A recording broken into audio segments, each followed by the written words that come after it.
Hello and welcome to your Sagittarius January 2020 reading. Hi, I'm Nigel Saint James. For those of you who have stopped by for the first time, for those of you who are subscribers and who come by regularly, thank you very much for your loyalty and for your support. But you know, I love providing these readings for you. It gives me a great degree of pleasure.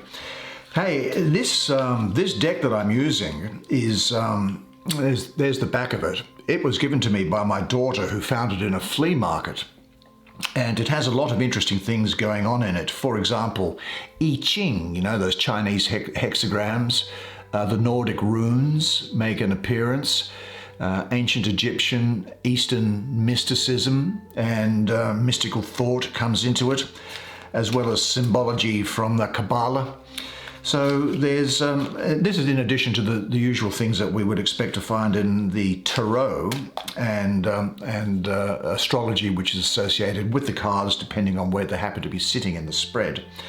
So this should, I hope, prove to be quite an interesting reading for you, but it depends on the cards and it depends on the messages that are coming through for you. Of course, it's appropriate for Sagittarius Sun, for Sagittarius Moon, and for Sagittarius Rising.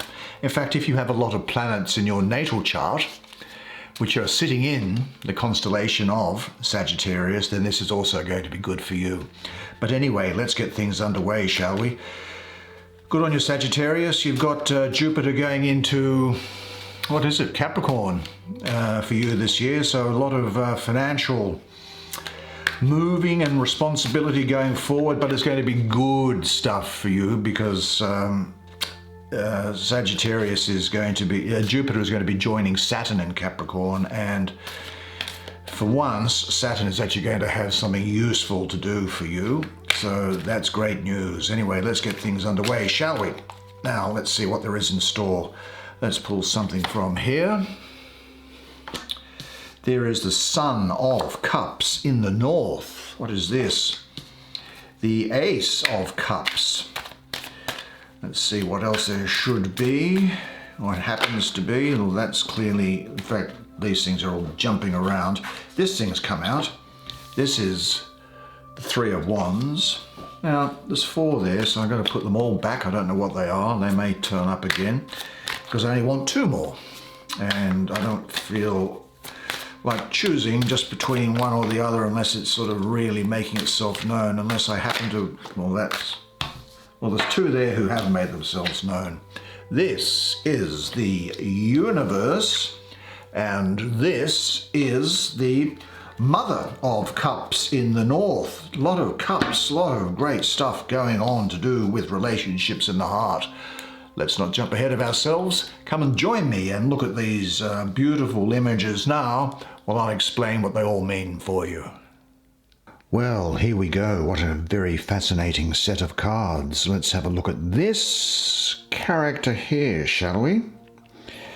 Now, he is the Son of Cups in the North, Parzival. Now, Parzival was a medieval romance poem of, it was quite long. It was about 16 chapters, I think. Anyway, it was a romantic sort of a poem. I'll leave it to you to look it up in Wikipedia to find out what that's about. But that's the subject, Parzival. High German, and I think there's been quite a lot of Germanic stuff and Nordic things around here, so that's obviously why it's there. Now, this actually is, for me, the Prince of the Chariot of the Waters, being in cups. And I think that people who may well be important to you round about this time are Scorpio, who's in cups, but it could also be a Libra, is what I'm thinking. I'll mention, of course, that these court cards can be both male or female, but I'll refer throughout my reading here to him being a male for the obvious reason. And it suggests to me that, well, he's air and he's in the suit of cups. So what happens is that he is the airy part of water, and water and air strengthen each other but are neutral. So in elemental dignity rules, there are really no elemental contradictions in his makeup, but with him, the elements combine And I think I'm getting a great Scorpio feeling around this. And so those elements combine with Scorpio to make him quite an intense character. I think as a fast river flows, so does he, trying to get the most out of life possible. I think he would be a young man of subtlety, craft, possibly even secret violence. Also getting Libra, as I say around here, so the ability to detach. Libra is an air sign, so I get a feeling of detachment associated with him. Detach himself from the heavy, intense and controlling emotions of that Scorpio energy that I'm getting. Shows, I think, that he has quite a lot of control over his emotions, but that his detachment and cool exterior can often be a front for insecurity and fear. Yeah, and that's the type of thing. He's completely without conscience, this guy, in the ordinary sense of the word. He's perfectly ruthless, and he really cares, I think, intensely for power, information, and in getting his own way. He feels no responsibility for others, and he really just can't be relied upon. He cares intensely for power, and if you're ever concerned with this person as to where you stand in relation to them, he's number one. He is number one. So I think what he's saying to you is this, that you may appear calm, but perhaps it masks a sort of a passion and intensity within you, which at times might make you volatile. I think he has a lot to offer. He has an immense ability, but he can't be relied upon, and his main responsibility, as I say, is to himself. He can be secretive, hiding his deepest desires. I'm really getting the idea of arts, the creative arts, someone involved in fashion, makeup, writing, film, literature. Could even be computer work, computer design, web design, that type of thing, photography. At worst, he's really quite cruel and selfish, I think. But I think what this does represent for you, though, is a period of rest and healing that is necessary after what could have been something of I won't say trauma, but I think there's something that you probably need some rest and healing from. And this time in January will allow you to mend before you go back out into a more productive phase. But you've got to use the time wisely, so. There's also a feeling here for me is that you need to set your expectations of what other people are doing or how they're likely to behave. You've got to set those expectations at the right level. Otherwise, there's the opportunity for some disappointment to arise. So set realistic goals, but you need to be careful about not shutting yourself away if you are disappointed by somebody. Yeah. Sometimes disappointment can come about when you deal with people. He lives life on the edge, this person, and when you live life on the edge, sometimes disappointment comes about. But there is, here with him, I think, the potential for great balance and harmony as well. There is an intensity to him which really resonates, and that's why I'm getting this Scorpio feeling. And this intensity for you, I think, could add an emotional depth to a sexual relationship. Giving it a lot of intensity. It doesn't just mean sexual fulfillment, but I think it means getting the most out of life by living it to the full.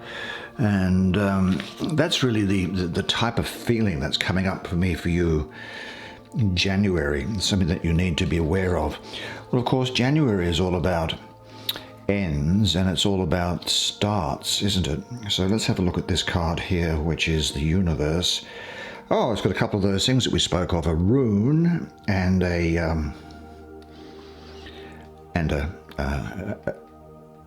it's a Hebrew letter. And let's go and see what they have to say.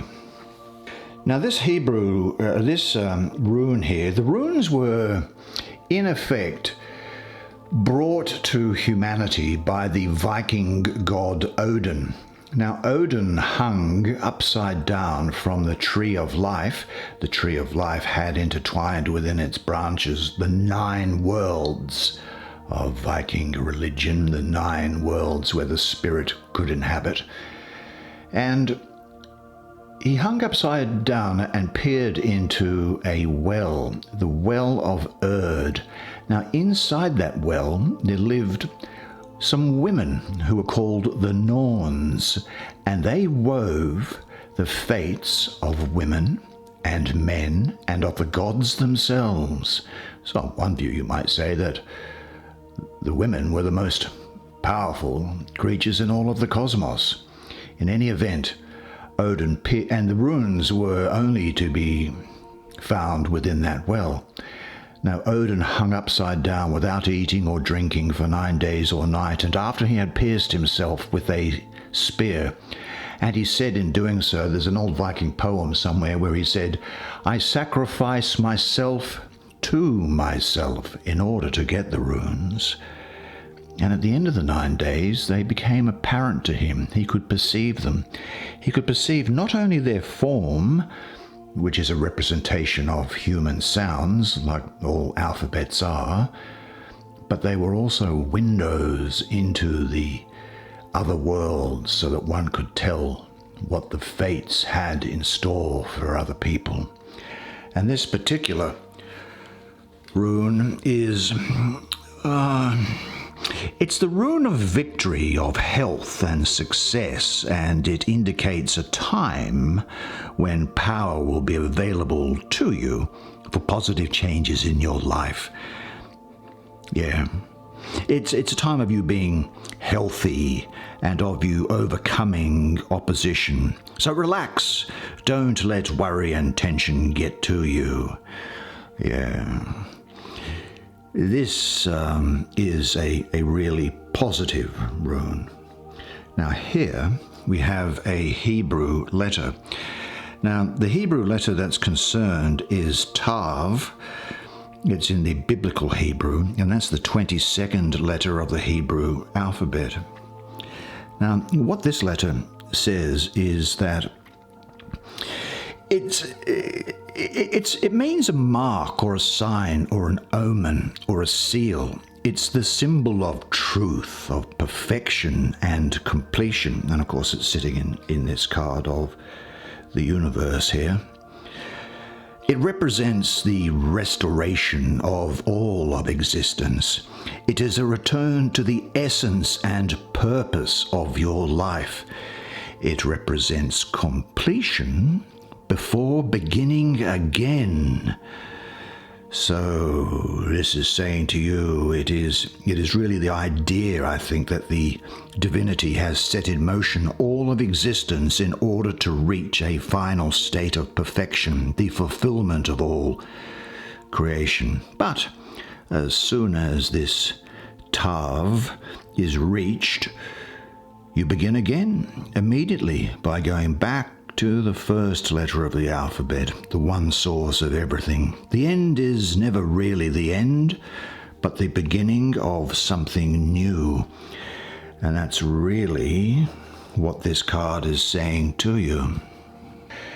Now I notice that the artist of this card, whoever this artist is, I don't know whether it's a male or a female. My daughter gave me these. She found them in a flea market without any box or papers or anything attached to them. Let me move this back just a small amount so that we can see it without it going in and out of focus. I think what this is saying to you is talking about really the completion of a project. Your efforts are finally paying off. It's been a long haul, I think, for you, haven't you? It's also a reminder to you to finish what you've started. And it's about you learning to take control of your own destiny. It's encouraging you to tap into the power of your will to reach results. It's reaching also possibly, I think, a new level of spiritual understanding, dare I say it. I mean, you're the most spiritual of the signs. I have the words coming through. You are the entire universe of love, of delight, of joy. Let me also be thus to you, O coiled light within me.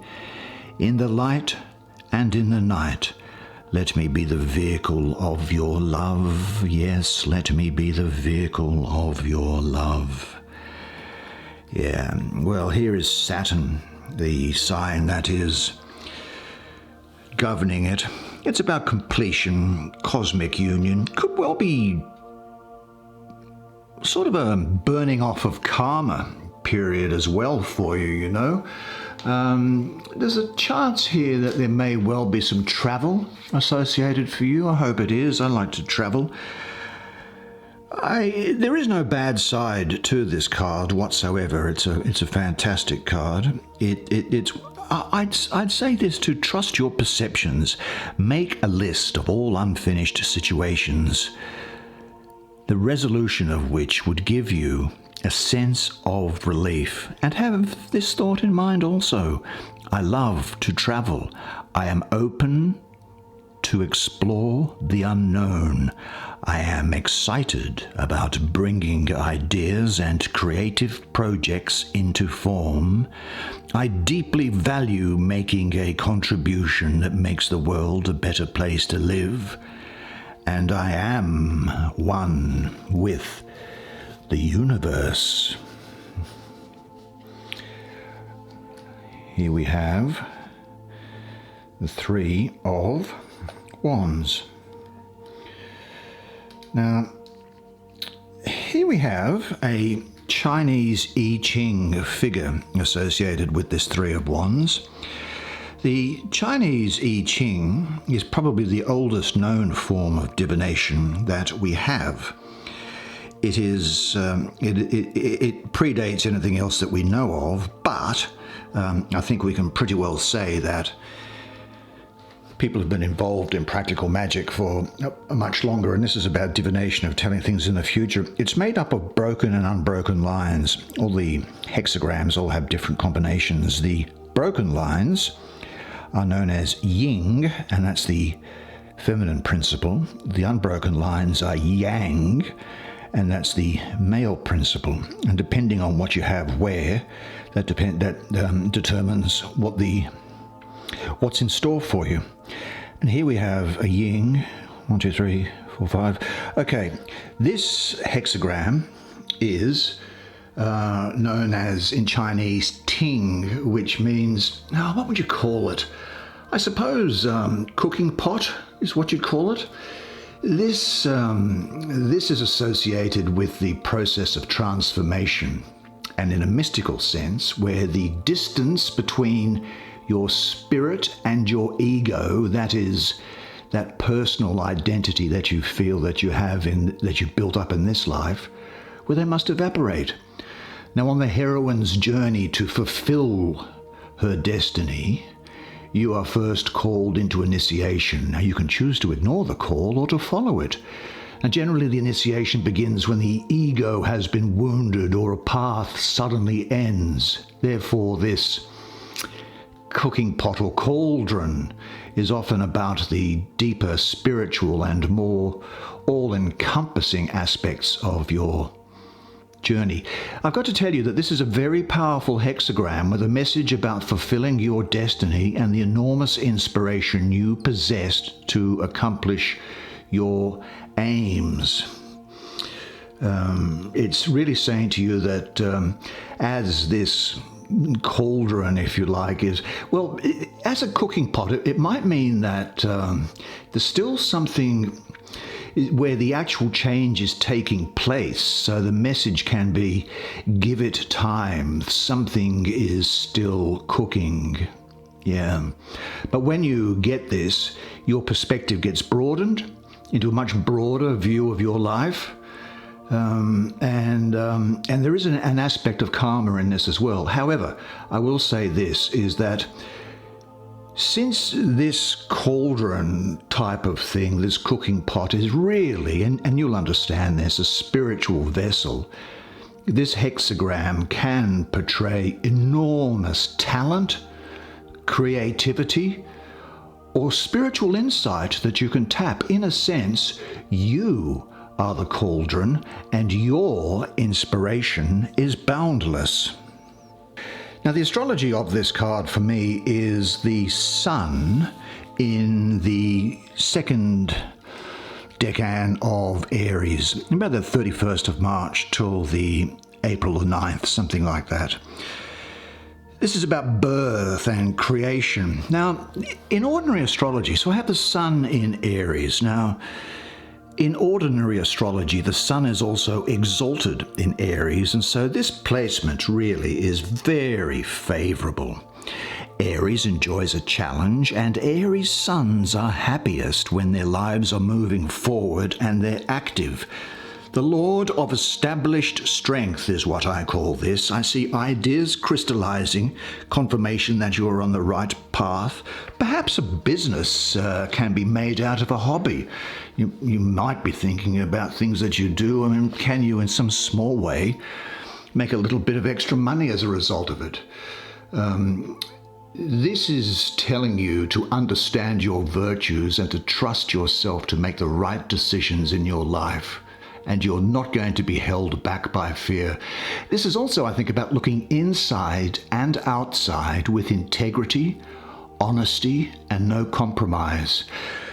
I'd also, just quietly, I would also check out the integrity of an Aries that you might know. Just look behind their words or look behind their actions.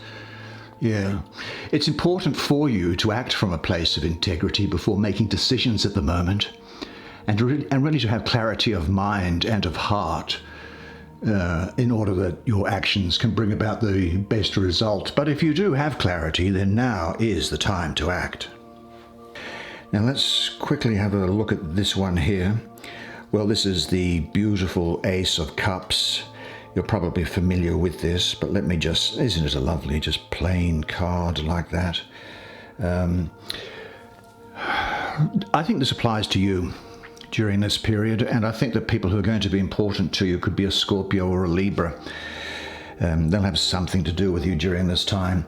The Suit of Cups is about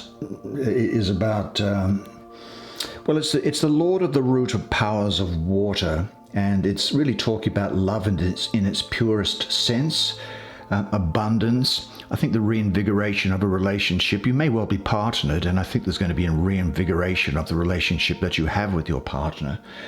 But it can also refer to a new relationship for those of you who are looking for a new relationship. I do get the feeling that one is going to hear of birth or pregnancy during this period. Emotional balance is available to be used and drawn upon by you, I think, for the next 12 months. And there's a lot of sensual passion associated with this card, which is great, isn't it? We all love a bit of sensual passion. The Ace of Cups really does talk about an all-encompassing love that fills you and is contained within your environment. So that's particularly good for you. Let's have a look at her. Who is she? Well, she is, it's called here Venus of Willendorf. Well, this thing here actually is a statue. And there are a number of statues which are just like her. Notice the very pronounced breast, almost the pregnancy area here. And, well, I don't need to go into the graphic details, but you can see the prominent genitalia of the statue. And so this thing actually was found, I think, in Austria or somewhere from memory. And it's about 27 or 28,000 years old. Yeah, 28,000 years ago, people were making these statues. Now, they may have been like a mother goddess, or they could have been a fertility symbol. But interestingly, quite a number of these things have been found over there in Western Europe and in the areas of Germany and Austria in particular. And they did like a lot of dating of the figures, and as I say, they've come out. They thought they could have been from 30,000 years ago, but I think what it's come up to now is about 27,000 years ago. So we've been busy as a group of people, haven't we? This is saying to you is she's really the queen of the thrones of waters. As a queen, if you like, or this figure here, female figure, adult, she's water, and she's in a suit of water, and you put water and water together, you get like a transparency, you get a translucency about her. I think this is talking about Cancer people. It can also be talking about Gemini, and generally her characteristics depend mostly on the influences that affect her. She's very much at the disposal of every external impact that's going on in the environment. She's a woman, and as I say, these court cards can have either gender, but she's a woman who is very intuitive, a keen observer, dreamy, tranquil, quite poetic, kind yet passive.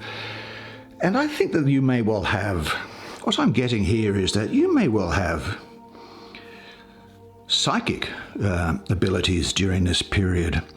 Very impressionable. Be careful, because she's very impressionable to other people's influences. She can see herself in others and also see through others and reflect that back to them. She could be quite a good spiritual teacher, I think. I'd really be concerned that, as your mother always said, you're judged by the company that you keep, and I think you'll be very susceptible to the influences of other people during this time. So make sure you don't surround yourself with anyone who's negative. Stay away from negative people, down people. Surround yourself with positive, upbeat, optimistic type of people. There's a lot of love and harmony and an acceptance of all things around here. She can kind of merge to become one with other things. There's also abundance around here. I'm getting the intelligence of Mercury in Cancer. Cancer, that most receptive of signs of nurturing, and Mercury of intelligence. So the ability to make friends and form strong bonds with people, and a richness of insight into these people here. I do get the feeling, though, of her that she can, as I say, be very influenced from her environment. And so she could have been in a relationship which ruined her financially or emotionally. And being attracted to the wrong person and taking on their energy would have had a disastrous effect on her life.